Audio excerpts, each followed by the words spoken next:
আসসালামু আলাইকুম ওয়া রাহমাতুল্লাহি ওয়া বারাকাতুহু। সম্মানিত দর্শক, সকলকে আবারও স্বাগত জানাচ্ছি বিআর মাসুদ ব্লগের ইন্ডিয়ান ভিসা রিলেটেড সর্বশেষ আপডেটমূলক ভিডিওতে।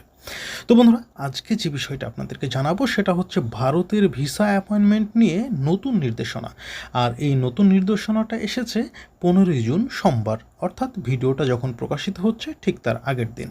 তো আপনারা জানেন যে বাংলাদেশে জয়েন্ট করেছে নতুন ভারতীয় হাইকমিশনার দীনেশ ত্রিবেদী, এবং তিনি আসার পরে নতুন এই নিয়মটি চালু করেছে। তো আসলে এই নির্দেশনাটা কি সেটা আমরা জানবো। যে ভারতের ভিসা আবেদনের অ্যাপয়েন্টমেন্ট প্রক্রিয়ায় নতুন নির্দেশনা দিয়েছে Indian visa application centre. Visa আবেদনের পরবর্তী কার্যদিবসের জন্য অ্যাপয়েন্টমেন্ট স্লট পূর্ববর্তী কার্যদিবসে প্রকাশ করা হয় বলে জানায় আইভ্যাক। তো বন্ধুরা, আজ সোমবার মানে যখন প্রকাশিত হচ্ছে এটা তখন গতকাল আইভ্যাকের এই নির্দেশনায় বলা হয় যে দুপুর 2টা থেকে বিকেল 4:30 পর্যন্ত সাইন আপ এবং ওয়েব ফাইল আপলোড করা যাবে। যে সমস্ত আবেদনকারী সফলভাবে ওয়েব ফাইল আপলোড করবেন তাদের জন্য বিকেল 5টা থেকে অ্যাপয়েন্টমেন্ট বুকিং শুরু হবে। নির্দেশনা অনুযায়ী আপলোড করা ওয়েব ফাইল অবশ্যই মূল ভিসা আবেদনপত্রের পিডিএফ হতে হবে এবং তা 30 দিনের বেশি পুরনো হওয়া চলবে না। এক্ষেত্রে কিন্তু আমরা অনেক বেশি ভুল করে থাকি, 30 দিনের এমনকি 6 মাসের পুরনো ফাইলও আমরা এখানে দিয়ে দিই। তো এই বিষয়ে আমাদেরকে কিন্তু একদম সচেষ্ট থাকতে হবে, চেষ্টা করতে হবে এবং একবারে ইনস্ট্যান্ট নতুন ফাইলটাই আপলোড করা, এবং কোনো পরিবর্তন বা সম্পাদিত বিকৃত ফাইল কিন্তু গ্রহণযোগ্য হবে না। মেডিকেল ভিসা সংক্রান্ত নির্দেশনায় আইভ্যাক যেটা স্পষ্টভাবে জানিয়েছে যে মেডিকেল ভিসা আবেদনকারীদের অবশ্যই সেই নির্ধারিত হাসপাতালে যেতে হবে যার জন্য ভিসা ইস্যু করা হয়েছে। হাসপাতাল পরিবর্তনের ক্ষেত্রে ফরেনার্স রিজিওনাল রেজিস্ট্রেশন অফিস এফআরআরওর অনুমতি নিতে হবে।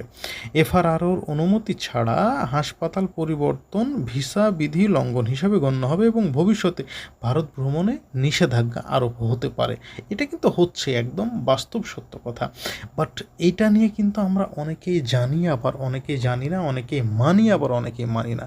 তো এই বিষয়গুলো কিন্তু আপনাদেরকে খুব সূক্ষ্মভাবে খেয়াল রাখতে হবে।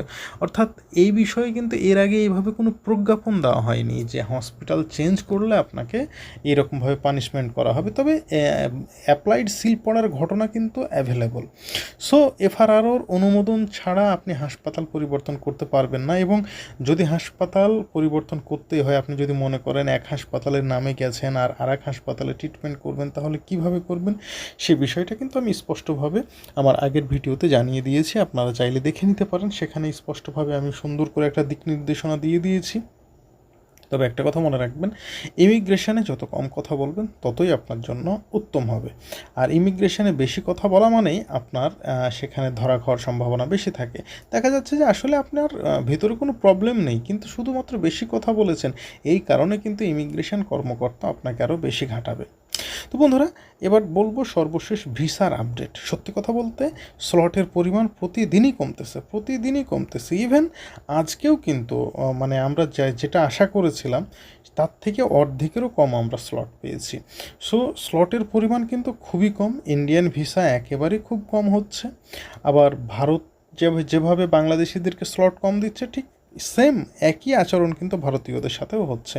আজকের খবরে দেখলাম, মানে আমাদের বাংলাদেশে একটা মিডিয়া চ্যানেলে, যে ভারতে অবস্থিত কলকাতায় যে উপ হাই কমিশন আছে সেখানে বেশ কিছু ভারতীয় বিক্ষোভ করছে। তারা বাংলাদেশে ঢোকার অনুমতি পাচ্ছে না, অর্থাৎ ভিসা থাকলেও তারা বাংলাদেশের ইমিগ্রেশন থেকে ব্যাক চলে যাচ্ছে। আবার অনেকে যারা ভিসা আবেদন করছে তারা ভিসা পাচ্ছে না, তারা পাসপোর্ট নিয়ে বাংলাদেশি সাব হাই কমিশনে গিয়ে প্রতিবাদ করছে।